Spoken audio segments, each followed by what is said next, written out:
अस्सलामु अलैकुम वरहमतुल्लाहि वबरकातुहू। अल्हम्दुलिल्लाहि रब्बिल आलमीन वस्सलातु वस्सलामु अला अशरफिल अंबियाइ वल मुरसलीन। अम्मा बअद फ़क़द क़ाल अल्लाहु तबारक व तआला फ़िल क़ुरआनिल मजीद या अय्युहल्लज़ीना आमनू ला तअकुलू अम्वालकुम बैनकुम बिल बातिल सदक़ल्लाहुल अज़ीम। सदर मुहतरम मुअज़्ज़ज़ उलमाए कराम, क़ाबिल क़दर सामाईन हज़रात, मेरे दोस्तों और साथियों, आज की मेरी तकरीर का उन्वान है जहेज़ मुस्लिम मुआशरे के लिए एक तबाहकुन मसला। वक्त की नज़ाकत को मद्देनज़र रखते हुए मैं मुनासिब समझता हूँ कि बग़ैर किसी तमहीद के उन्वान पर रोशनी डालूँ। मोहतरम सामाईन हज़रात, इरशाद खुदाबंदी है व खलक़नाकुम अज़वाजा, यानी हमने तुम्हारे लिए जोड़े पैदा किए, और वमिन आयातिही अन खलक़ लकुम मिन आफ़ुसिकुम अज़वाजा मिन आफ़ुसिकुम अज़वाजन लितस्कुनू इलैहा वजअल बैनकुम मवद्दतन व रहमा। और उसकी कुदरत की निशानियों में से एक निशानी ये भी है कि उसने तुम्हारे वास्ते जेंस की बीबियां बनाई ताकि तुम्हें उनसे सुकून व आराम मिले, और तुम्हारे दरमियान हमने एक दूसरे से मोहब्बत व हमदर्दी पैदा की। अजीज़ाने गिरामी, अल्लाह तबारक व तआला ने औरत को मर्द के सुकून व राहत का दरिया, नस्ल इंसानियत की आफजाइश व बका का वसीला और आलादा आदम की परवरिश व तरबियत के लिए पैदा किया है। यही वजह है कि औरत के बगैर ना घर का निजाम चल सकता है और ना ही बच्चों की परवरिश हो सकती है। हकीकत यह है कि निकाह आदमी की फितरी जरूरत है,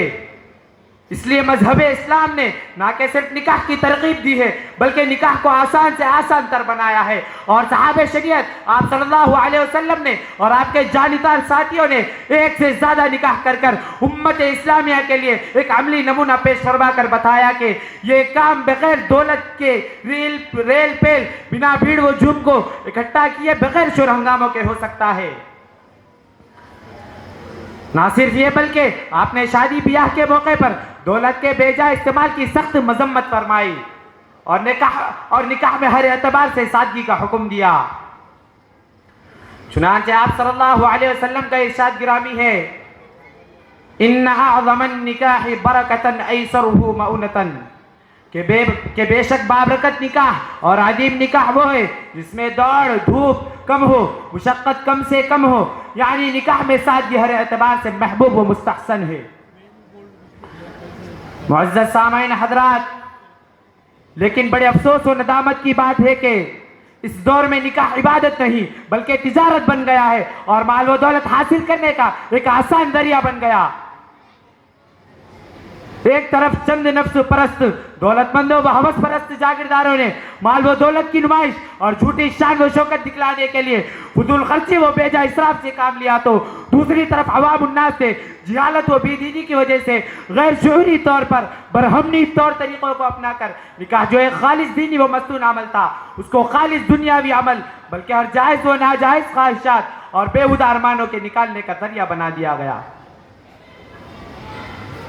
और देखा देखी और अंधी तकलीद की वजह से मुस्लिम मुआशरा इसी रविश पर चलकर खुद अपने हाथों मुसीबत खरीदने या अपने पैरों पर कुल्हाड़ी मारने या आ बैल मुझे मार वाला काम कर डाला,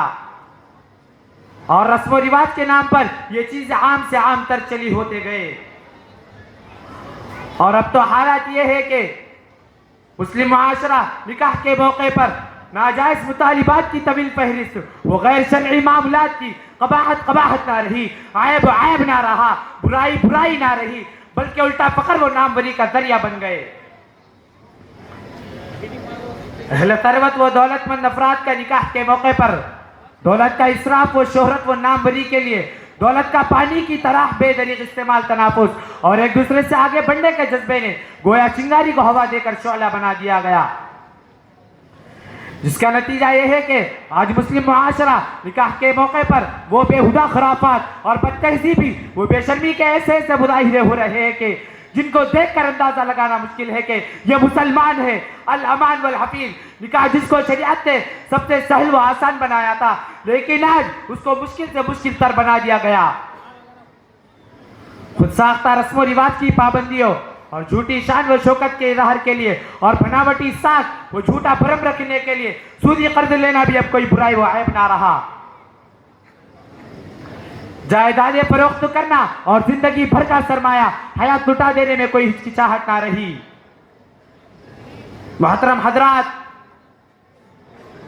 मुसलमान जब दीन से दूर और शरीयत से बेबहरा हो जाता है तो इनमें दौलत की हवस पैदा हो जाती है, शोहरत व नामवरी की आरजू पनपने लगती है,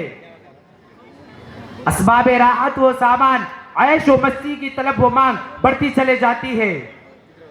और जब बेकारी वो बेरोजगारी तंगदस्ती वो इफलास के डेरे डालती है तो आदमी दूसरों के माल व असबाब को ललचाई हुई नजरों से देखने लगता है और बेमेहनत व नाजायज तरीकों से उसे हासिल करने के दर पे हो जाता है। और ये सब खराबियां जब इंसान के अंदर पैदा हो गई तो आज के बिगड़े हुए मुआशरे के बिगड़े हुए इंसान को सबसे सरल व आसान तरीका निकाह के मौके पर जहेज के नाम पर माल व असबाब हासिल करना नजर आया, और रफ्ता रफ्ता इसको मर्द का पैदाइशी हक से समझा जाने लगा और इसकी मांग व मुतालिबा पूरा न करने वालों के साथ हर किस्म के जुल्म व बर्बरियत को रवा समझा जाने लगा। और बात बढ़ते बढ़ते यहां तक पहुंच गई। एक शायर कहता है, कल आंगन में एक लाडली जल रही थी, कल आंगन में एक लाडली जल रही थी, अभी जिसके हाथों में मेहंदी लगी थी, खता उस दुल्हन की जो थी बस यही थी, खता उस दुल्हन की जो थी बस यही थी कि उसके जहेज में अभी कुछ कमी थी। मोहतरम हजरात, जरा सोचने व गौर करने का मकाम है, जहेज मुस्लिम मुआशरे के लिए कितनी तबाही व बर्बादी का बाहिस बन चुका है, और यह मुहलिक बीमारी किस कदर खतरनाक वबा की शक्ल इख्तियार कर चुकी है। ना जाने कितनी मासूम दोषीदाओं को नाकर्दा जुर्म की सजा में फांसी के फंदे पर लटकाया गया और कितनी ही बेकसूर लड़कियां जहेज के नाम पर जिंदा जलाया जा रही है। कितनी ही गरीब लड़कियां शरीक सफर की आरज़ू व इंतजार में आकर जवानी की मंजिल से गुजरकर अधेड़ उम्र को पहुंच रही है। कितनी ही लड़कियां बेरारवी का शिकार हो रही है।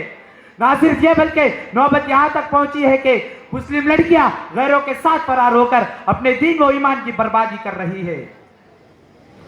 मोहतरम दोस्तों, ये मसला संजीदगी से सोचने और सर जोड़कर बुराई के खात्मे की तदाबीर की ज़रूरत है, और ख़ास तौर पर दौलतमंद अफराद को मिल्लत के गरीब लड़कियों के बारे में सोचने की ज़रूरत है। इससे ज़्यादा इस मौजू पर क्या कहा जा सकता है। आखिरी में अल्लामा इकबाल के एक शायर पर अपनी गुफ्तगू ख़त्म करता हूँ। खुदा ने आज तक उस कौम की हालत नहीं बदली, खुदा ने आज तक उस कौम की हालत नहीं बदली, ना हो जिसको ख्याल आप अपनी हालत के बदलने का। व आखिर दावाना अल्हम्दुलिल्लाहि रब्बिल आलमीन।